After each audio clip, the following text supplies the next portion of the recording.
હવે શું પરિસ્થિતિ સર્જાઈ શકે છે? ઝી 24 કલાકના જે ગુજરાતી દર્શકો છે એને સમજાવવાનો પ્રયત્ન કરીએ, પરંતુ આ પ્રયત્નોની વચ્ચે બે મહત્વપૂર્ણ વ્યક્તિઓ મારી સાથે છે. એક છે અમૃતલાલ મકવાણા, રિટાયર્ડ કર્નલ છે, અને માનસી સરવા. માનસી સાથે તો ગુરુવારની રાત્રે મને બિલકુલ યાદ છે 11 વાગે અને 15 મિનિટનો એ સમય હતો. માનસી, તમે દમણ આવી ચૂક્યા છો, અને આપણે જ્યારે છેલ્લે વાતચીત થઈ હતી, કદાચ તમને યાદ હોય તો તમે ત્યાંથી ખૂબ મદદની વાત પણ કરી હતી કે મદદ મળે ને તાત્કાલિક તમે આજે આવ્યા છો, અમને પણ ખુશી વ્યક્ત થાય છે. શું માહોલ હતો ત્યાં અને કેવી પ્રોસેસ રહી તમને અહીંયા ઘર સુધી આવ્યા, અને હવે શું લાગી રહ્યું છે? માનસી. हेलो सर, हाँ मैंने आपसे 4 दिन पहले लाइव बात की थी। उस वक्त मैंने मदद की अपील की थी इंडियन गवर्नमेंट से और सबसे, और मैं खुश हूँ इस बात से कि वो वीडियो आपने दिखाई अपने चैनल पे और हमें हेल्प मिली। हमें गवर्नमेंट ने वहाँ पे फ्लाइट्स अरेंज कराई जिससे हम वहाँ से, मतलब मैं और मेरे कुछ फ्रेंड्स, हम वहाँ से इवैक्यूएट हो पाए, और काफ़ी हेल्पफुल थी वो वीडियो।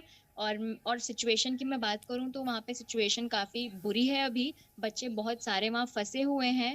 वहाँ वहाँ पे बॉर्डर पे कोई इंडियन एम्बेसी का खास सपोर्ट है नहीं, तो मैं चाहती हूँ कि इंडियन गवर्नमेंट वहाँ पर थोड़ा ध्यान दे। जो इंडियन एम्बेसी, वो जो भी जिस कंट्री के बॉर्डर को उन्होंने कहा है कि हमें वहाँ पर आना है, वहाँ पे वो ध्यान दे। बाकी rest it was all good. मैं नरेंद्र मोदी सर को थैंक्स कहना चाहती हूँ कि उन्होंने हमें इवैक्यूएट कराया, वहाँ से इवैक्यूएशन फ्लाइट्स थी। और मैं बहुत ही ज़्यादा थैंक यू करना चाहूँगी हमारे एडमिनिस्ट्रेटर प्रफुल्ल सर एंड उनकी टीम का। उन्होंने बहुत एफर्ट्स दिखाए और उन्होंने मेरी बहुत हेल्प की। मैं जैसे ही दिल्ली में लैंड हुई, वहाँ पे मुझे उनके सर में, वहाँ पे एक सर आए थे, उन्होंने मेरी हेल्प की, और वो प्रफुल्ल सर के कहने पर आए थे, और उन्होंने मेरी दिल्ली से लेके मुंबई तक बहुत हेल्प की यहाँ ट्रैवलिंग में। So I would really like to thank Praful sir and his team, Narendra Modi sir, for our evacuation. And I would request the government कि और वो ज़्यादा से ज़्यादा बच्चे इवैक्यूएट करें और बॉर्डर्स पे ज़्यादा ध्यान दें। जो 2 कंट्रीज की बॉर्डर्स हैं वहाँ पे बहुत प्रॉब्लम हो रही है, वहाँ पे ध्यान ज़्यादा दिया जाए। बिल्कुल। मानसी, मैं ये जानना चाहता हूँ कि प्रोसेस क्या रही वहाँ से यहाँ तक आने की? प्रोसेस में ये है कि जैसे मैं इवानो से हूँ, तो मैं इवानो से बस करके मैं पहले पहुंची रोमानियन बॉर्डर पर। वहां पे बॉर्डर पर मैं 5 से 6 घंटे खड़ी रही। वहाँ ठंड बहुत थी, वहाँ खड़ा रहना बहुत ही मुश्किल है। जैसे ही बॉर्डर की गेट खुली तो मैं और मेरे कुछ फ्रेंड्स हम अंदर गए। रोमानिया पहुंचने के बाद हमें वहाँ पे 15 डेज का वीजा मिल गया। एंड फ्रॉम वहां से रोमानिया बॉर्डर से हमने बस की, जिससे 12 आवर्स की जर्नी थी एयरपोर्ट तक की। फिर एयरपोर्ट से हमें फ्लाइट्स अरेंज थी हमारे लिए, और फिर हम दिल्ली आ गए। एयरपोर्ट से फ्लाइट्स अरेंज थी और हम दिल्ली आ गए। ये था पूरा प्रोसेस, ऐसे हुआ था स्टेप्स इवैक्यूएशन हमारा। बिल्कुल बिल्कुल, आपके पास आता हूँ तो अमृतलाल मकवाણા રિટાયર્ડ કર્નલ છે. અમૃતલાલજી, મૂળ જે વાત છે કે આ જે આખી સિચ્યુએશન સર્જાઈ છે સાહેબ, શું આજે બેઠક મળી છે યુક્રેન રશિયા વચ્ચેની, જો બેઠક સકારાત્મક રહી તો શું થઈ શકે અને નકારાત્મક રહી તો શું થઈ શકે છે? કર્નલ સાહેબ.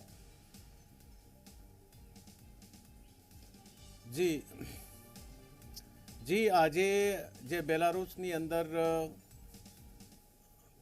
ભારતના ये યુક્રેનનું જે પ્રતિનિધિ મંડળ અને રશિયાના પ્રતિનિધિ મંડળ સાથે જે મીટિંગ થઈ રહી છે, તો એ દરમિયાન આપણે બધા ભારતવાસીઓ અને દુનિયાના તમામ દેશો આશા રાખીને પ્રાર્થના કરીએ કે આ જે મીટિંગ છે એ સકારાત્મક રહે, કારણ કે સકારાત્મક મીટિંગ રહેવાથી સીઝ ફાયરનો એલાન થઈ શકે છે. અને આજે આ 5મા દિવસથી જે રશિયા અને યુક્રેન સાથેની જો યુદ્ધ ચાલી રહ્યું છે, એ યુદ્ધની અંદર કેટલા લોકોની ખુવારી થઈ છે, નિર્દોષ લોકો માર્યા ગયા છે, કેટલાય સૈનિકો માર્યા ગયા છે, ને કરોડો અરબો રૂપિયાનું નુકસાન ગયું છે.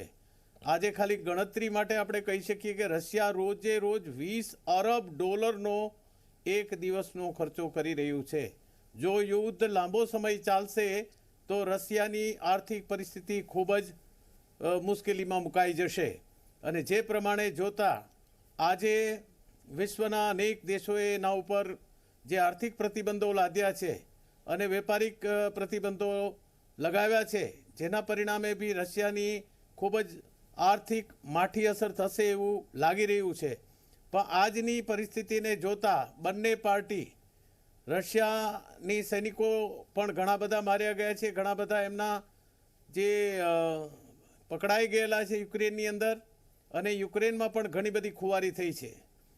તો આ પ્રમાણે જોતા બંને પાર્ટીનું મોટે પાયે નુકસાન થયેલ છે.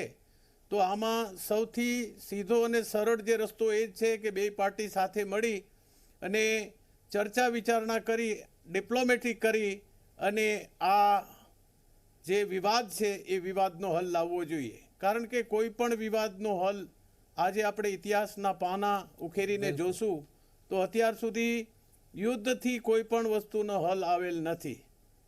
એનો જો હલ લેવો હશે તો તમારે સાથે બેસી વાતો કરવાની છે. આમાં મુખ્ય મુદ્દા બે જ છે રશિયા તરફથી કે જે આજે યુક્રેનને નાટો દેશનો સભ્ય બનાવવામાં આવે એ એને નામંજૂર છે.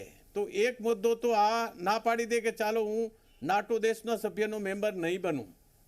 અને બીજું, જે ક્રિમિયા પ્રાંત એમણે સર કરેલો છે, પહેલાં એના કબજામાં છે રશિયાના, એ એમને સોંપી દેવામાં આવે કે એ રશિયાનો પાર્ટ છે. અને ત્યારબાદ ત્રીજી વસ્તુ, યુક્રેન જો હથિયાર હેઠા મૂકી દે અને શરણાગતિ સ્વીકાર કરે કે ભાઈ હવે અમે તમારી સામે યુદ્ધ લડી શકીએ તેમ છે નહીં, તો એ પ્રમાણે રશિયાના પ્રેસિડેન્ટ વ્લાડિમીર પુતિન એ આ યુદ્ધ રોકવાનું એલાન કરે ને સીઝ ફાયરનું એલાન કરી શકે તો આખી દુનિયા માટે એક ધરપત થાય, આખી દુનિયા માટે એક શાંતિનો સંદેશ મળે. પણ જો આ વાર્તા નિષ્ફળ જશે તો એના માઠા પરિણામ આવશે. કારણ કે રશિયાએ પહેલેથી જ નાટો દેશોને ને અમેરિકાને પણ ધમકી આપી દીધી છે કે જો અમારી વચ્ચે કોઈ પણ દેશ આવશે અને યુક્રેન પર એને એમની જે પરમાણુ બોમ્બનો જે એક આખી બટાલિયન હોય છે, આખી એક યુનિટ હોય છે, યુનિટને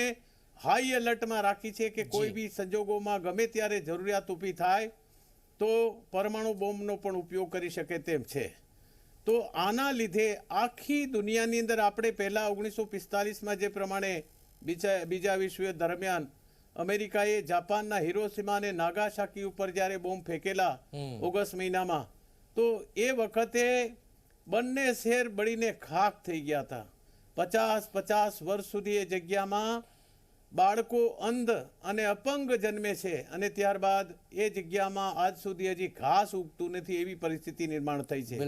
તો આપણે પરમાણુ બોમ્બ જો ફેંકવામાં આવે તો એની પરિસ્થિતિ ખૂબ જ ભયાવહ હશે અને આખી દુનિયાની જે આર્થિક મંદીમાં ફેંકાઈ જશે અને દુનિયાના તમામ દેશો બે ભાગોમાં વેચાઈ જશે અને ત્યારબાદ આ યુદ્ધ ખૂબ લાંબુ ચાલશે. એના કારણે લાખો કરોડો લોકો નિર્દોષ માર્યા જશે અને જેના કારણે મોટા મોટા ધંધાઓ, રોજગાર એ બધા તૂટી જશે અને આખી દુનિયા ઉપર એમની માઠી અસર થશે. તો આપણે તો એ ઈચ્છી રહ્યા છે કે આ પ્રકારની પરિસ્થિતિ સર્જાય જ નહીં.